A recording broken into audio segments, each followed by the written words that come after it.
आते हैं administrative causes, ठीक है। एडमिनिस्ट्रेटिव कॉजेज में आया एलियन रूल, ठीक है, सबसे पहले आया alien rule. India was ruled by administrations of thousands of miles away in a London. They were ignorant about the benefits and customs of India. Alien rule क्यों बनेंगे बेटा, वो बहुत दूर, जैसे aliens आके हम पे रूल करना शुरू करते हैं, उन्हें क्या ही पता कि हमारे यहाँ क्या हो रहा है, ठीक है। बिल्कुल भी उन्हें कुछ अकल नहीं थी, और दूर बैठे हुए थे, ना ही उन्होंने कोई सिस्टम बना रखा था। As a result they could neither establish proximity with Indian masses. उनको इंडियन पीपल क्या सोचते हैं उससे कोई फर्क नहीं पड़ता था। Put them in their hearts, मतलब उन्हें कोई मतलब ही नहीं था। They even don't think about the people of India, ठीक है।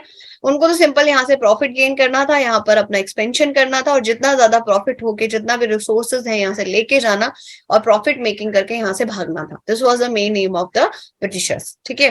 British judicial system, the new judicial system introduced by British was improper and partial, ठीक है। आपको पता है कि ब्रिटिशर्स की जो पनिशमेंट होती थी, जो ब्रिटिशर्स अगर कोई काम करते थे तो उनको जो है इतनी पनिशमेंट नहीं दी जाती थी जितनी इंडियंस को दी जाती थी।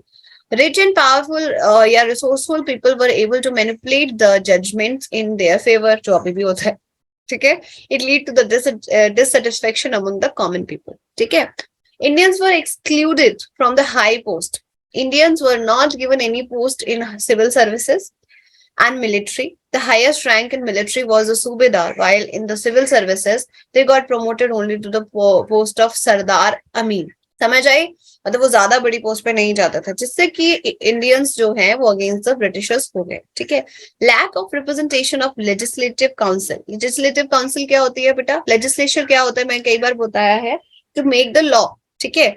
तो जो उनकी लेजिस्लेटिव काउंसिल थी उसमें इंडियंस का कोई भी नाम नहीं था। समृद्ध, दीपक, तन्मय और दीक्षित, प्लीज वीडियो ऑन रखो। तो उनका इंडियंस का किसी भी लेजिस्लेटिव काउंसिल में बिल्कुल भी रिप्रेजेंटेशन नहीं था। All members of imperial legislative council were Britishers, ठीक है।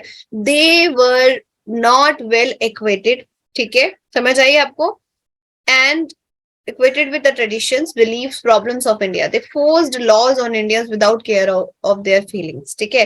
This infuriated the Indians against the British administration, ठीक है बेटा। ये सारी चीजें आपको समझ आ गई मैं क्या बोल रही हूँ। पूरा वीडियो देखने के लिए और लेटेस्ट